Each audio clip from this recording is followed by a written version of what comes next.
Question number 6 देखिए। निम्नांकित बहुपद मानक रूप में नहीं दिए गए हैं, उन्हें चर के घातों के अवरोही क्रम में लिखिए। तो देखिए क्वेश्चन नंबर 6 का पहला क्वेश्चन है, जेड का घात 5 है -5 प्लस 7 जेड का घात 2 है प्लस 6 जेड का घात 3 है। तो देखिए यहाँ पे घातों के अवरोही क्रम, तो अवरोही क्रम मतलब होता है घटते क्रम, यानी बड़ा से छोटा। तो जिसका घात सबसे ज्यादा है उसको हम पहले लिखेंगे, उसके बाद उससे जिसका घात छोटा है उसको बाद में लिखेंगे। तो देखिए सबसे ज्यादा यहाँ पे घात किसका है, तो यहाँ पे देखिए 3 है, यहाँ पे 2 है, यहाँ पे 5 है।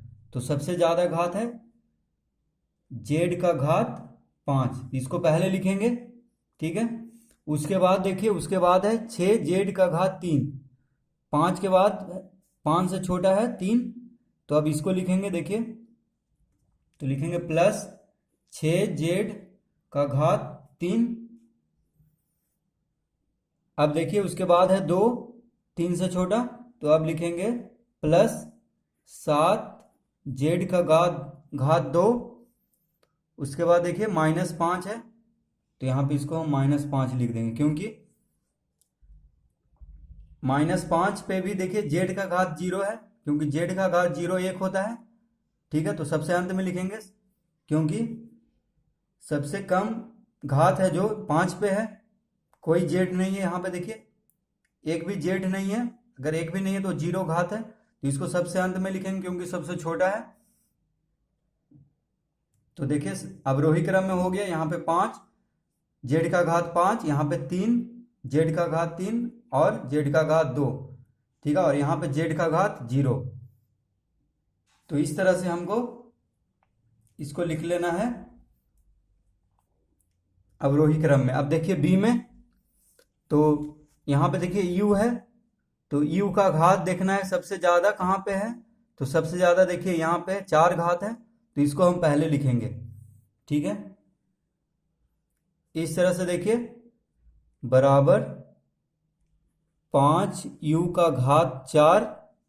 उसके बाद देखिए कौन है, उसके बाद है यू का घात 3, तो यहाँ पे प्लस का चिन्ह देंगे, 3/2 यू का घात 3, ठीक है।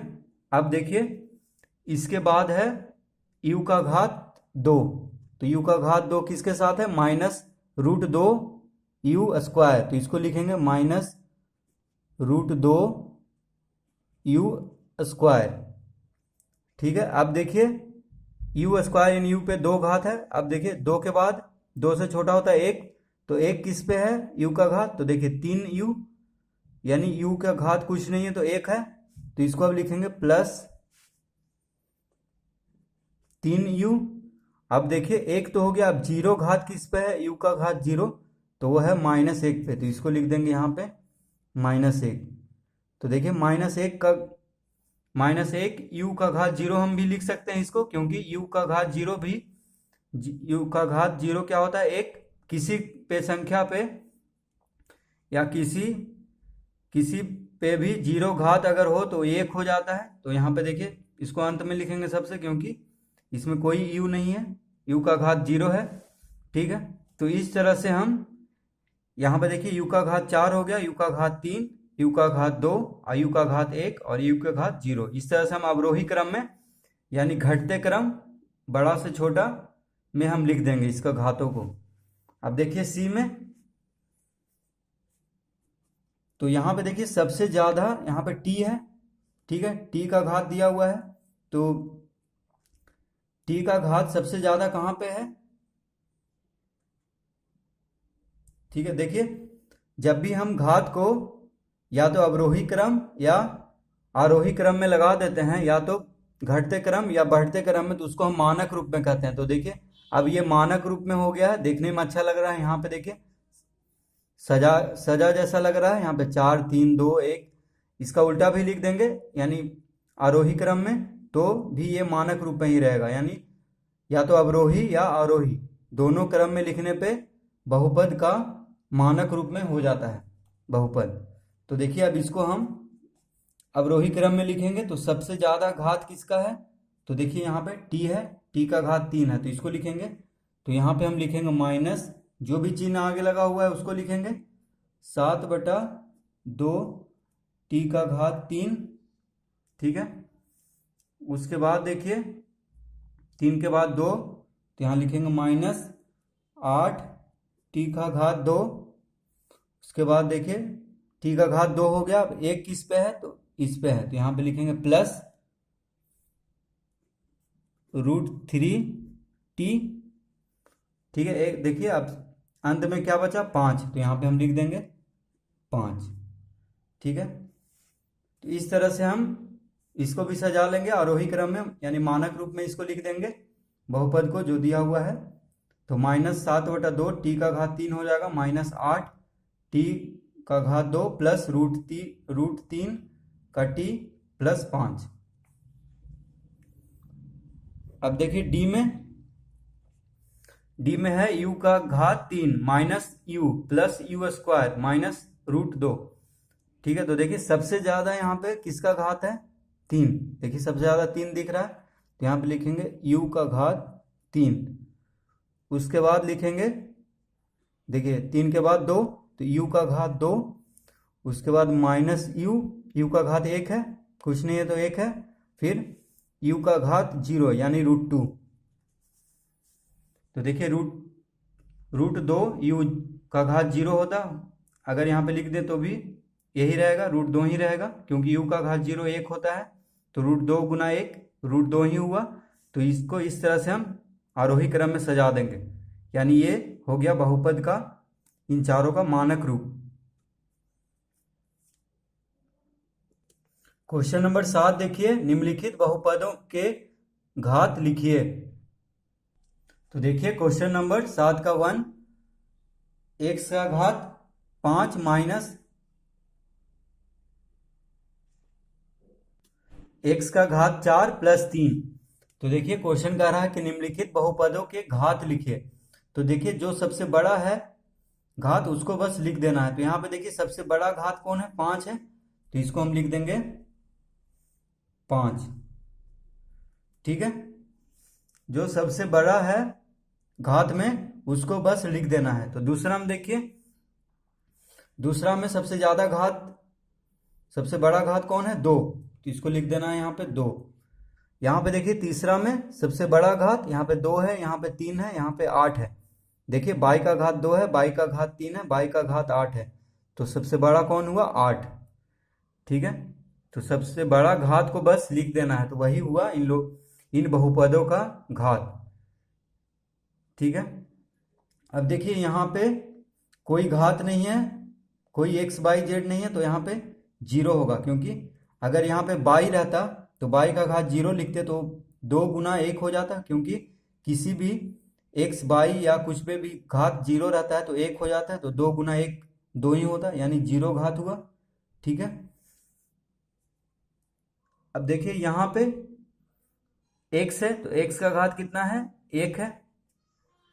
ठीक है, क्योंकि देखिए x 1 है तो इसका घात 1 ही होगा। 1 लिखे या ना लिखे, एक ही बस x लिखते हैं, एक घात नहीं लिखते हैं 1 को। यहाँ पे देखिए t का घात 2 3t माइनस 6। तो देखिए इसको हम लिख सकते हैं, t दोनों में गुना होगा, तो देखिए 3t का घात 3, ठीक है, माइनस 6t²। देखिए इसको हम गुना करके भी लिख सकते हैं, क्योंकि t² गुना में है, t² गुना में है 3t माइनस 6 से। तो देखिए पहले t² 3t से गुना होगा, तो 3t का घात 3 हो जाएगा। 2 यहाँ पे घात है, यहाँ पे कुछ 1 है, तो 2 1 3 हो जाएगा, गुना में घात जुड़ जाता है, तो 3 घात हो जाएगा माइनस 6t²। 6 अब इससे गुना होगा, तो देखिए यहाँ पे सबसे ज्यादा घात कौन हुआ? 3, तो यहाँ पे हम 3 लिखेंगे। ठीक है, इसको हम गुना कर लेंगे, गुना करने के बाद देखेंगे किसका घात ज्यादा है। 3, तो यहाँ पे देखिए 3 ज्यादा है 2 से, तो 3 लिख देंगे। बस जो जिसका इसमें सभी में देखना है कि घात जिसका ज्यादा रहे उसको बस लिख देना है। तो क्वेश्चन नंबर 7 हल हो चुका है। अब देखिए क्वेश्चन नंबर 8। क्वेश्चन नंबर 8 देखिए, रिक्त स्थानों की पूर्ति करें। तो देखिए क्वेश्चन नंबर 8 का ए, बहुपद x square plus y square का घात। तो देखिए यहाँ पे सबसे ज्यादा घात यहाँ पे दो ही है, दो से ज्यादा बड़ा घात नहीं है किसी पे। देखिए यहाँ पे भी दो है घात, यहाँ वाई पे भी दो है घात और एक्स पे भी दो है। तो बहुपद x square plus y square का घात क्या हो जाएगा? दो। ठीक है। अब देखिए बहुपद एक्स स्क्वायर गुना एक्स का घात 3 प्लस 2 का घात।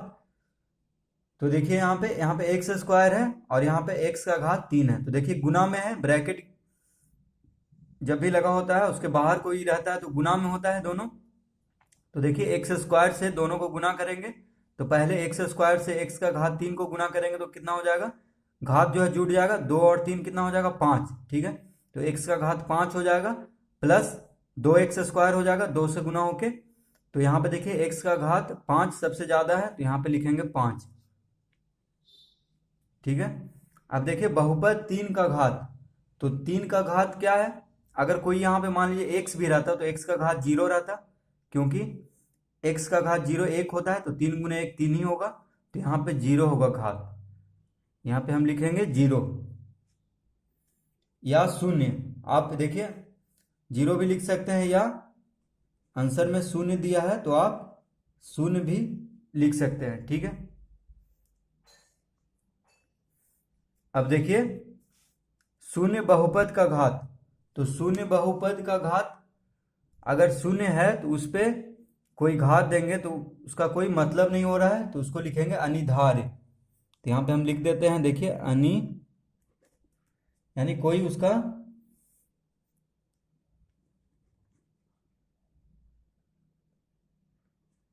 अनिधार्य। ठीक है। तो इस तरह से हम लिख देंगे इसको, यानी निराधार हुआ, इसका कोई मतलब नहीं हुआ। शून्य बहुपद का घात, शून्य पे कोई घात देंगे तो उसका कोई मतलब नहीं होगा तो उसको लिखेंगे अनिधार्य।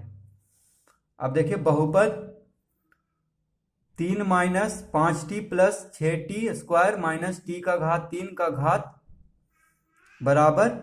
तो देखिए सबसे ज्यादा घात इसमें, तो इसमें देखिए सबसे ज्यादा घात क्या है? 3 है इसमें। इस बहुपद का सबसे ज्यादा वाला घात 3 है तो यहाँ पे 3 लिख देंगे। ठीक है। बस देखना है कि सबसे ज्यादा घात क्या है। अब देखिए एफ में शून्येतर अचर बहुपद का घात। तो देखिए अचर बहुपद का घात क्या होता है? शून्य होता है। तो यहाँ पे हम शून्य लिखेंगे। देखिए शून्येतर अचर बहुपद किसको कहेंगे? जैसे बहुपद 3 का घात क्या था? 0। उसी तरह शून्येतर अचर बहुपद में कोई भी संख्या होगा, मान लीजिए 5 होगा तो 5, मान लीजिए देखिए यहाँ पे हम लिखते हैं कोई भी संख्या 5, तो इसको हम लिख सकते हैं 5 एक्स का घात 0। ठीक है। तो यही हुआ शून्येतर अचर बहुपद।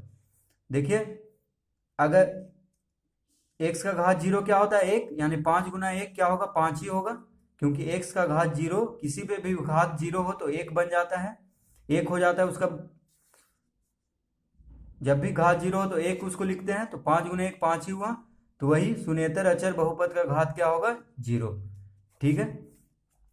तो ये बस समझाने के लिए था। इसका आंसर यहाँ पे लिखेंगे हम, जो रिक्त स्थान दिया हुआ है सब में हम उसी तरह लिखेंगे। और देखिए शून्य बहुपद का घात, यानी शून्य कोई बहुपद नहीं होता है, वो तो उसको अनिधार्य लिखेंगे, उसका कोई मतलब नहीं हुआ। शून्य बहुपद, जैसे देखिए बहुपद 3 बहुपद ये सब होता है, लेकिन शून्य कोई बहुपद नहीं होता है तो उसका घात ही, जब शून्य कोई बहुपद ही नहीं होगा तो उसका घात कुछ नहीं होगा, इसीलिए इसका हम अनिधार्य लिखेंगे। तो इस तरह से देखिए इसको हम, इसका रिक्त स्थान जो भरना है उसको हम भर देंगे। क्वेश्चन नंबर 9 देखिए, निम्नलिखित में एक पदी, द्विपदी एवं त्रिपदी बहुपदों को पहचाने। तो देखिए क्वेश्चन नंबर 9 का पहला तो सिर्फ 9 है। ठीक है।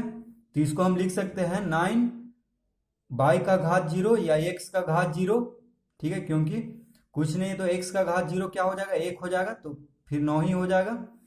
तो देखिए 9 x का घात 0 हम लिख सकते हैं, कुछ नहीं है, तो यहाँ तो ये हुआ एक पदी, क्योंकि यहाँ सिर्फ एक पद है तो यहाँ पे हम लिखेंगे एक पदी।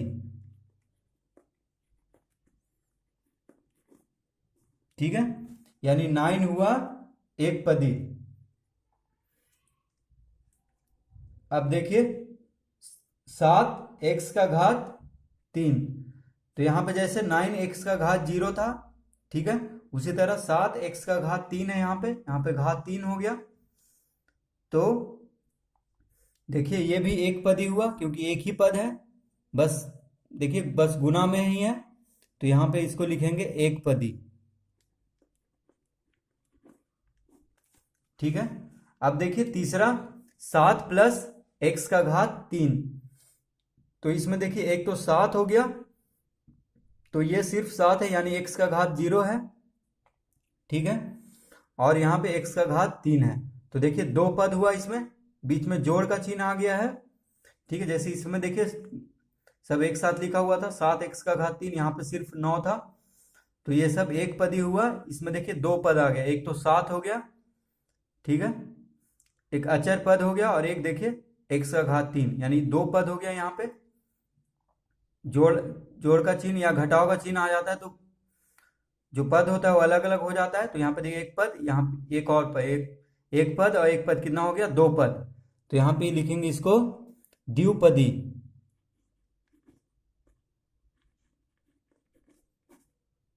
ठीक है,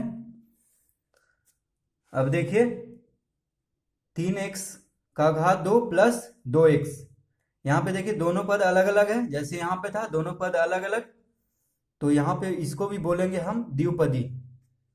तो यहाँ पे हम लिखेंगे द्विपदी।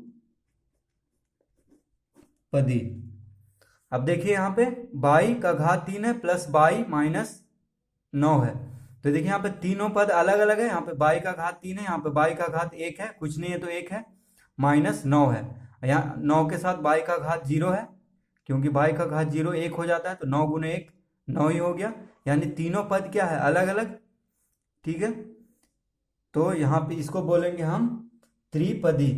तो यहाँ पे हम इसको लिखेंगे, देखिए त्रिपदी।